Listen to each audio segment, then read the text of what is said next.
ఇకపై మీకు ఇష్టమైన ఫేవరెట్ సీరియల్స్ యొక్క ఫుల్ ఎపిసోడ్స్ యూట్యూబ్లో అందుబాటులో ఉండవు. కేవలం సన్నెక్స్లో మాత్రమే ఫ్రీగా చూడొచ్చు. వచ్చావా? అను దివ్య గురించి దేవి చెప్పింది. దేవి ఎవరు బాబాయ్? అదేమ్మా, ఇప్పటి వరకు నాతో మాట్లాడని చూసావా? ఆవిడే దేవి. ఉండు, పరిచయం చేస్తాను. బాబాయ్, మిమ్మల్ని 2 ప్రశ్నలు అడుగుతాను, సమాధానం చెప్పండి బాబాయ్. ప్రశ్నలా? నేను సమాధానం చెప్పాలా? ఇంత బిజీగా ఇవన్నీ పెట్టుకుని మనిద్దరం మీలో ఎవరు కోటేశ్వర్లు ఆడితే బాగుండదమ్మా. బాబాయ్, టాపిక్ డైవర్ట్ చేయాలని చూడకండి.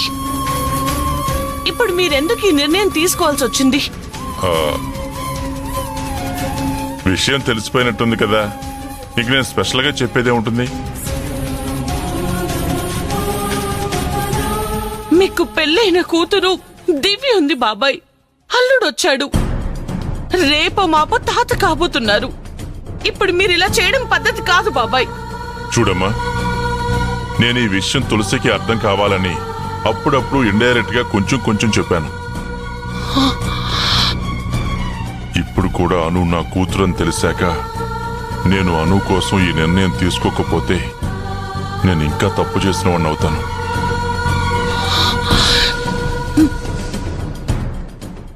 ఒకరి కోసం నేను ఈ నిర్ణయం తీసుకోలేదు. నాకు ఇలా చేస్తే బాగుంటుంది అనిపించింది. అందుకే ఈ విషయం అందరికీ తెలిసేలా వెన్యూ ఇక్కడ పెట్టాను. ఇందులో పెళ్ళైన కూతురుంటే ఏంటి, అల్లుడొస్తే ఏంటి? ఇదేనా మీ నిర్ణయం? ఎంత ధైర్యంగా మాట్లాడుతున్నారు బాబాయ్. పంతులు గారు. అయ్యా.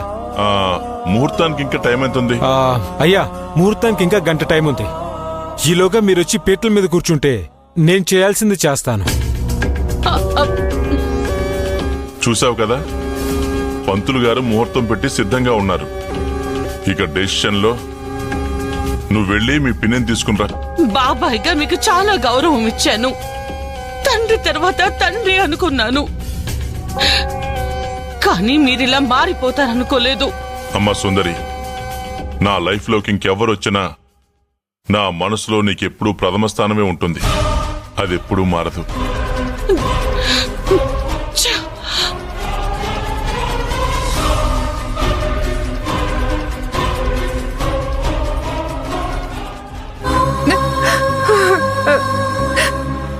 నేనేదో పొరపాటున ఒక్క మాట అన్నందుకు 2వ పెళ్లి చేసుకోవాలనుకుంటాడా? తులసి, నువ్వు ఊరికే ఏడవకు. ఈ పెళ్లి ఎలా జరుగుతుందో నేను చూస్తాను. బయట నుంచి 10 మంది ఆడోళ్ళని తీసుకొచ్చి గొడవ చేయిస్తాను. అంత ఈజీగా బంగారాజు పెళ్లి చేసుకుంటానంటే ఈ సావిత్రమ్మ చూస్తూ ఊరుకుంటుందా ఏంటి?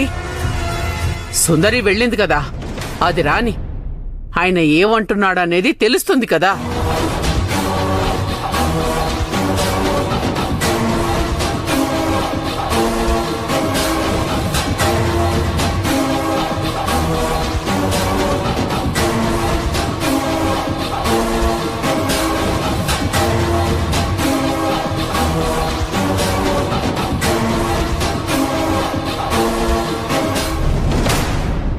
బాబాయ్,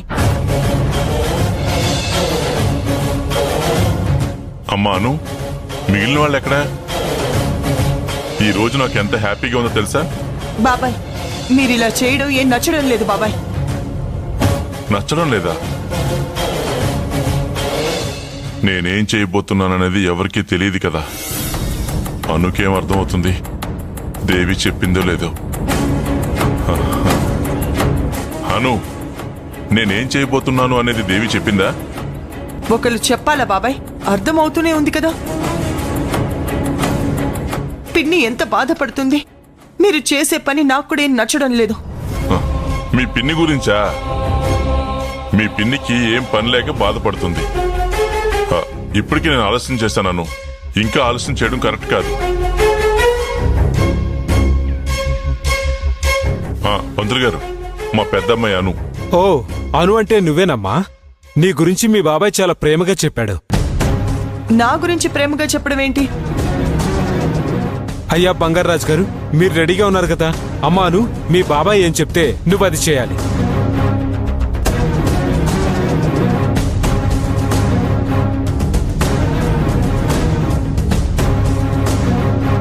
అదుగో అను కూడా అక్కడ చేరింది. పంతులు గారు వచ్చారు, ఏదో మాట్లాడుకుంటున్నారు. సుందరి, మీ బాబాయ్ ఏమంటున్నారమ్మా? నాకు టెన్షన్ గా ఉంది. ఏంటి సుందరి, మీ బాబాయ్ ఏమంటున్నాడు? ఎందుకీ పాడు బుద్ధి పుట్టిందంట? నాకు అర్థం కావట్లేదమ్మా. మండపం ఏర్పాటు చేశాను, పంతులు గారు కూడా వచ్చేశారు. ఇంక నా నిర్ణయంలో మార్పు ఉండదు అంటున్నారు.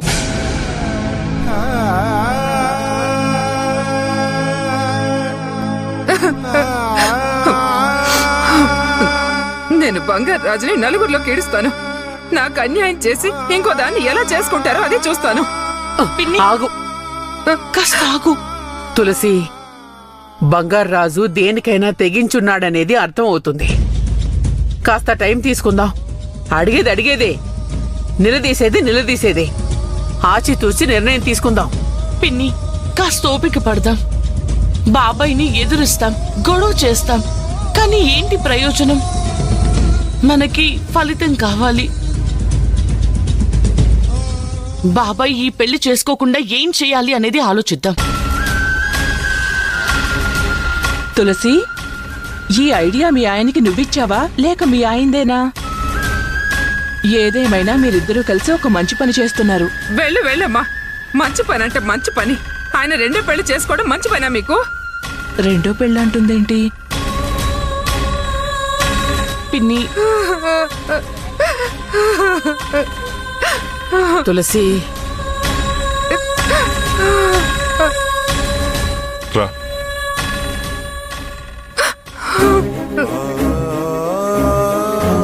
అనుని ఎక్కడికి తీసుకెళ్తున్నారు?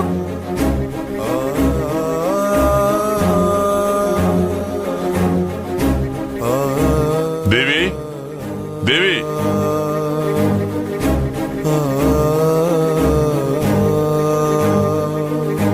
చెప్పండి.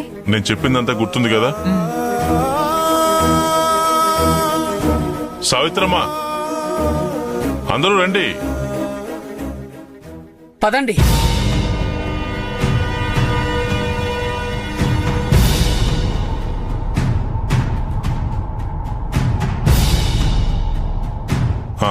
అందరూ వినండి.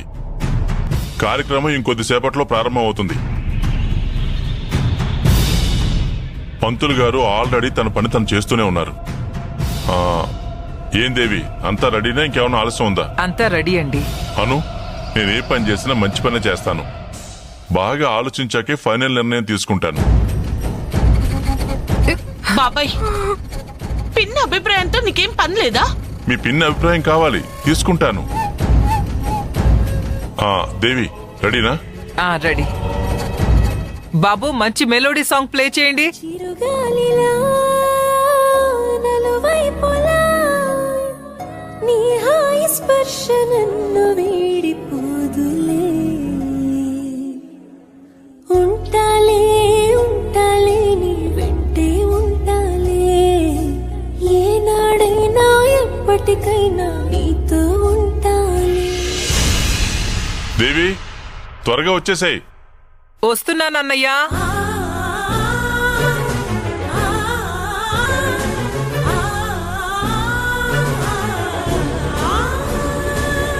తులసి, విన్నావా?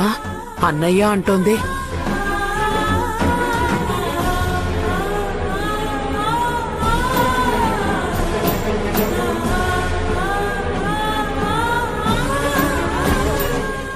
అమ్మా అను, ఈ చీర కట్టుకుంటారా అమ్మా? దేనికి బాబాయ్? ముందు నువ్వు ఈ చీర తీసుకో, నేను చెప్తాను కదా. ఇప్పుడు అనుకు చీర పెట్టి కట్టుకోమనడం ఈ కొత్త కథేంటో. ఈ రోజు ఫాదర్స్ డే.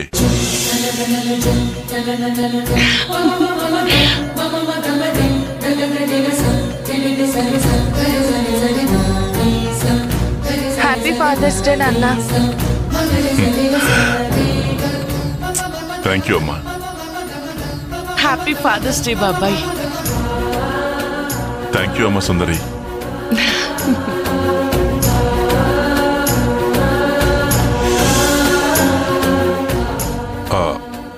అమ్మాను, ఇలా రామ్మా.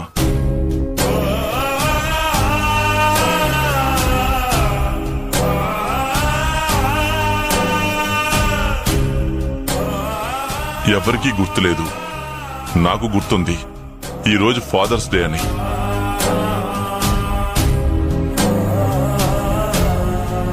అందుకే ఈరోజు ఒక నిర్ణయం తీసుకోబోతున్నాను.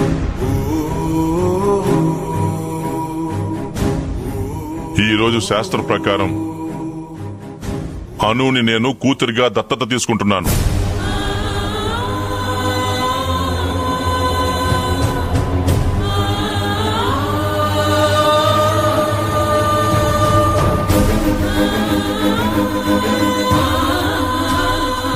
అమ్మా అను, ఇక నుంచి నువ్వు నన్ను బాబాయ్ అనకూడదు. సొంత తండ్రిలా నాన్న అని పిలువు.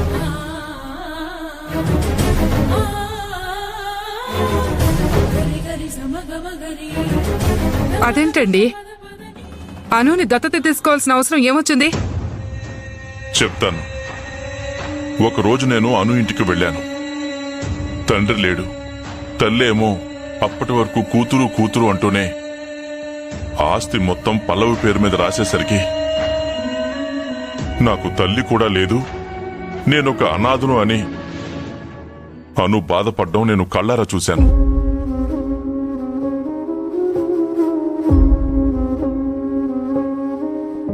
అమ్మా అను, నీకెవరూ లేరని మాత్రం అనుకోకు.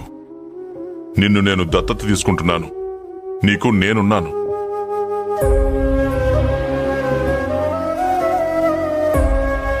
అను, ఇప్పుడు ఈ దత్తత ఇవన్నీ మనకే వద్దు. బంగారాజు దత్తత తీసుకుంటే మనకేమైనా ప్రాబ్లం వస్తుందేమో. లేదు కార్తిక్, నేనొక ఆర్ఫన్ని కదా. బాబాయ్ నన్ను దత్తత తీసుకుంటున్నారు. ఈ రోజు నుండి నన్ను నాన్న అని పిలవమంటుంటే నాకు చాలా హ్యాపీగా ఉంది. నువ్వు ఏమనుకున్నా పర్లేదు, నేను దత్తతకి వెళ్తాను కార్తిక్.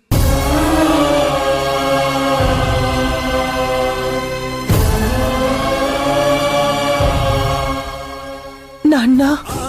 అమ్మా అను,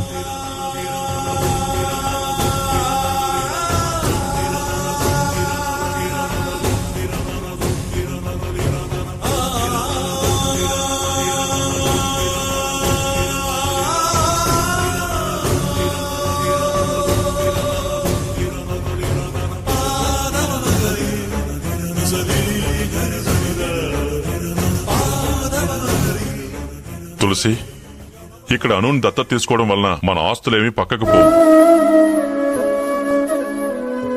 మన కిరీటాలేం కింద పడి మన పరువేం పోదు. ఇది మంచి పనే తప్ప చెడ్డ పని మాత్రం కాదు. ఈ దత్తత అనేది 10 మందిలో మనిద్దరం కలిసి చేస్తున్నట్లుగా ఉండాలి. అంతేకాని నీకిష్టం లేకుండా నేనొక్కడే చేస్తున్నట్లుగా నా పరువు పోయేలా ఉండకూడదు. పంతులు గారు, దత్తత కార్యక్రమం ప్రారంభించండి. బంగారాజు గారు, మీరు మీ శ్రీమతి గారు పీటల మీద కూర్చోండి.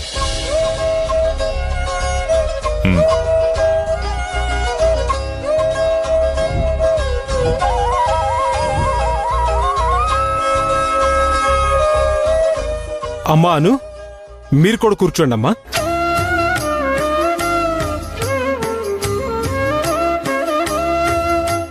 బాబు, బొట్టు పెట్టుకోండి. ఓం శివో నామ రూపాభ్యాం యా దేవి సర్వమంగళాతయో సంస్మరణాత్ పుంసాం సర్వతో జయమంగళం. శుక్లాం వరదరం విష్ణుం శశివర్ణం చతుర్భుజం ప్రసన్నవదనం ధ్యాయేత్ సర్వవిఘ్నోపశాంతయే. స్మృతే సకల కళ్యాణ భాజనం యత్ర జాయతే పురుషస్తమజం నిత్యం వ్రజామి శరణం హరిం. అందరూ అక్షతులు వేసి నమస్కారం చేసుకోండి. ఏషాం హృదిస్థో భగవాన్ మంగళాయతనం హరే. 25 ఏళ్ల కాలంలో బాబాయ్ నన్నిలా దత్తత తీసుకుంటారని ఏ రోజు కూడా అనలేదు. అనుకి నాన్న చాలా ప్రిఫరెన్స్ ఇస్తున్నాడు. సుందరి కంటే నాకంటే ఎక్కువగా ప్రిఫరెన్స్ ఇవ్వడం అవసరమా? అయ్యా, అనుగారికి ఎవరున్నారు? ఎవరుంటే వారు అనుగారిని బంగారాజు గారి దంపతుల చేతిలో పెడుతూ దత్తత చేయాల్సి ఉంటుంది. కార్తీక్, నువ్వే అనుని బాబాయ్ వాళ్ళ చేతుల్లో పెట్టి దత్తత ఇవ్వాలి.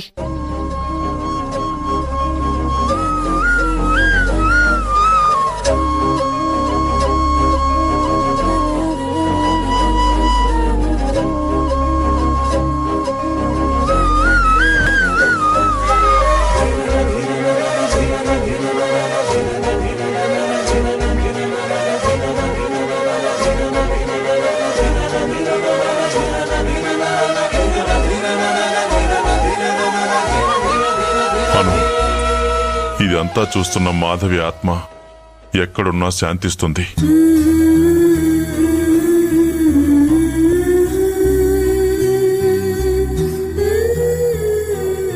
పంతులు గారు ఆగండి. అను మేడం, పాపం తీసుకోండి.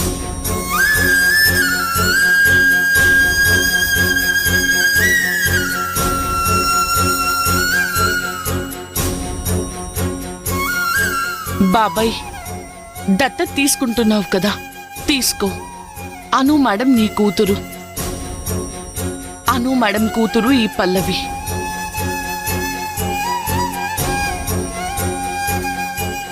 అంటే మీ మనవరాలు. ఇద్దరిని ఒకేసారి దత్తత తీసుకో బాబాయ్.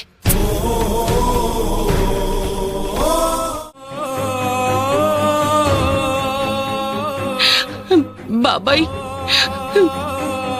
పాప పల్లవిని అను మేడం ఒడిలో ఎందుకు కూర్చోబెట్టానంటే అను మేడం సొంత కూతురు ఈ పల్లవి. ఇప్పుడు మీకెవ్వరికి చెప్పలేను. సమయం సందర్భం వచ్చాక చెప్తాను. కానీ భగవంతుడు గొప్పవాడు బాబాయ్. ఎవరిని ఎవరితో కలపాలో, ఎప్పుడు కలపాలో ఆయనకే తెలుసు.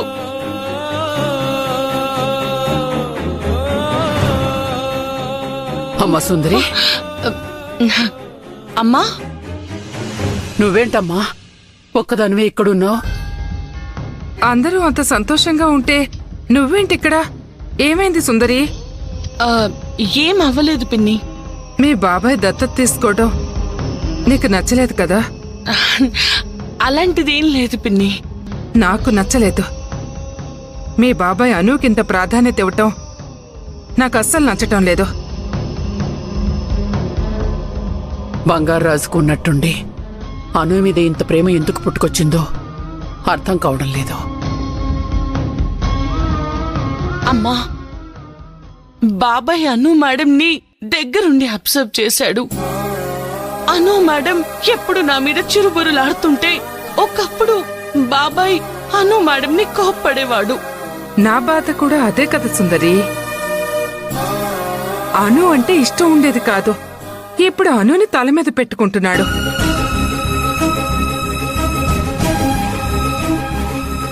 కార్తీక్ అంటే కొట్టడానికి వెళ్లేవాడు. అలాంటిది కార్తీక్ ని వెనకేసుకొస్తూ మాట్లాడుతున్నారు. అమ్మా, మీరు అను మేడం గురించి మరోలా ఆలోచించొద్దు. కాకపోతే నా మనసులో ఒక చిన్న ఫీల్ ఉండిపోయింది. అది కూడా బంగారాజు బాబాయ్ గురించే. ఏంటమ్మా అది? బాబాయ్ అంటే నాకు చాలా ప్రేమమ్మా. ఆయన నన్ను ఎన్నోసార్లు కోపడుతూ మందలించిన నాకు అవి కోపంగా చూస్తున్నట్టు అనిపించేవి కాదు. నా మంచి కోసం కన్నా కూతురికి చెప్తున్నట్టుగా అనిపించేవి. బాబాయ్ని ఎప్పటికైనా నాకు నాకు నాన్న అని పిలవాలని కోరికగా ఉండేది. ఇప్పుడు అను మేడంని కన్న బిడ్డలా చూశాడే కానీ నన్ను సొంత బిడ్డలా చూడలేకపోయాడని అర్థం అవుతుంది.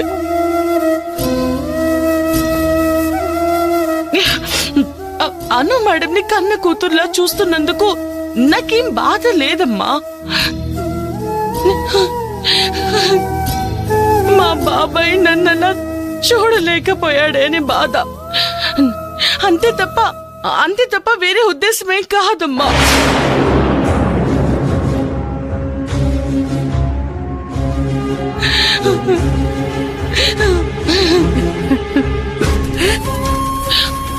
అదేంటమ్మా, నువ్వెందుకు ఏడుస్తున్నావు? ఒక మనిషి జీవిత ప్రయాణంలో అమ్మా నాన్నలిద్దరూ చాలా ముఖ్యమైన వాళ్లేనమ్మా. వాళ్ళు ఎటువంటి వాళ్ళైనా సరే అమ్మా నాన్నల ప్రేమ మనిషికి ఉండాలి అని నువ్వు పడుతున్న బాధను చూస్తే అర్థమవుతుందమ్మా నాకు.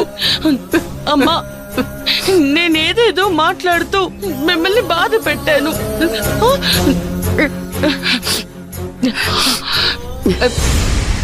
అయినా బాబాయ్ కూతురు ఇప్పుడు అనునే కదా. ఏమంటావు పిన్ని? నువ్వు కూడా అనుని తేడాగా చూడొద్దు, ప్రేమగా చూడాలి, సరేనా? మనం అక్కడికే వెళ్దాం, పదండి. పదండి.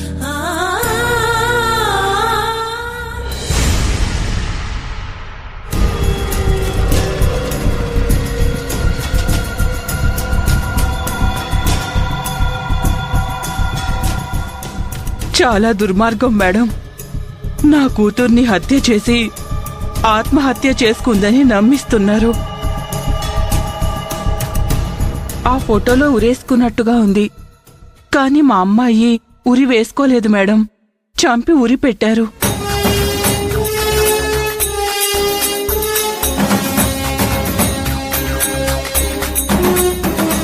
సుఖంగా ఉంటుందని పెళ్లి చేసి పంపిస్తే ఆ భర్త డబ్బుల కోసం చిత్రహింసలో పెట్టాడు. మేడం, వాళ్ళకు ఉరిశిక్ష పడాలి మేడం. ఇది హత్య అని మీరు తేల్చండి, మీకు ఎంత డబ్బైనా ఇస్తాను మేడం. ఈ కేసు గెలవాలి మేడం. మీకు 20 లక్షలు ఇస్తాం. వాళ్ళు మాత్రం ఈ కేసు నుంచి తప్పించుకోవద్దు. మీ బాధ నాకు అర్థమైందమ్మా, కానీ సాక్ష్యాలు బలంగా వాళ్ల వైపే ఉన్నాయి. అమ్మాయి తనంతట తానే ఉరేసుకుంది అని వాళ్ళు చెప్తున్నమాట. నేను మీరు చెప్తుంది వింటున్నాను. ఎలాగైనా మీకు హెల్ప్ చేయాలనే ఉంది. బట్ కేస్ టేకప్ చేస్తే తప్పకుండా గెలవాలి. మేడం, వాళ్ళు తప్పించుకోవద్దు మేడం. అభం శుభం తెలియని అమ్మాయిని నిలువున ప్రాణం తీసేశారు. ఈ ఫోటోలో స్పష్టంగా ఉంది అమ్మాయి ఉరిపెట్టుకుంటున్నట్టు. అయినా నేను ఆలోచిస్తున్నది వాళ్ళకి శిక్ష పడేలా చెయ్యాలని. మీరేం బాధపడకండి, మనం ఆలోచిద్దాం. ఆలోచన కాదు మేడం, కావాలంటే అడ్వాన్స్ ఎంత కావాలో చెప్పండి, ఇస్తాను. డబ్బెక్కడికి పోదమ్మా. ఒక్క క్లూ దొరికినా నేను వాళ్ళని వదిలిపెట్టను. మెడికల్ రిపోర్ట్లో కూడా అమ్మాయి ఉరివేసుకుని చనిపోయిందనే వచ్చింది. మీరు స్టార్టింగ్లోనే వచ్చినా న్యాయం చేసుండేదాన్ని. మీరైతేనే న్యాయం జరుగుతుంది. మీకు దండం పెడతాను మేడం. నా కూతురు ఎలాగో పోయింది, కేసైనా గెలవాలి. అదే ఎలా?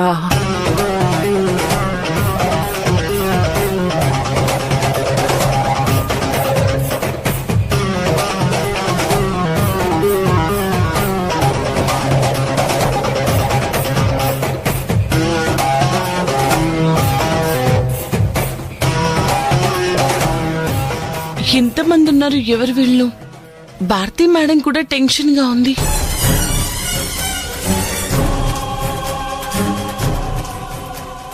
భారతి మేడం, ఏమైంది? సుందరి, ఈ రోజు నేను కొంచెం బిజీగా ఉన్నాను, చూస్తున్నావుగా. మనం తర్వాత మాట్లాడదాం. మేడం, బంగారాజు బాబాయ్ అనుని దత్తత తీసుకున్నాడు. ఆ విషయం చెప్దామని. ప్లీజ్ సుందరి, ఇప్పుడు నేను వేరే విషయాలు మాట్లాడలేను. పాపం వీళ్ళు వాళ్ళ అమ్మాయికి పెళ్లి చేసి అత్తారింటికి పంపిస్తే వాళ్ళు వీళ్ళ అమ్మాయిని హత్య చేసి ఆత్మహత్య చేసుకున్నట్టు సాక్ష్యాలు బలంగా చూపిస్తున్నారు. ఇప్పుడు నేను ఈ కేసు బిజీలో ఉన్నాను సుందరి, ప్లీజ్ ఏమనుకోకు. అర్థమైంది మేడం, నో ప్రాబ్లం.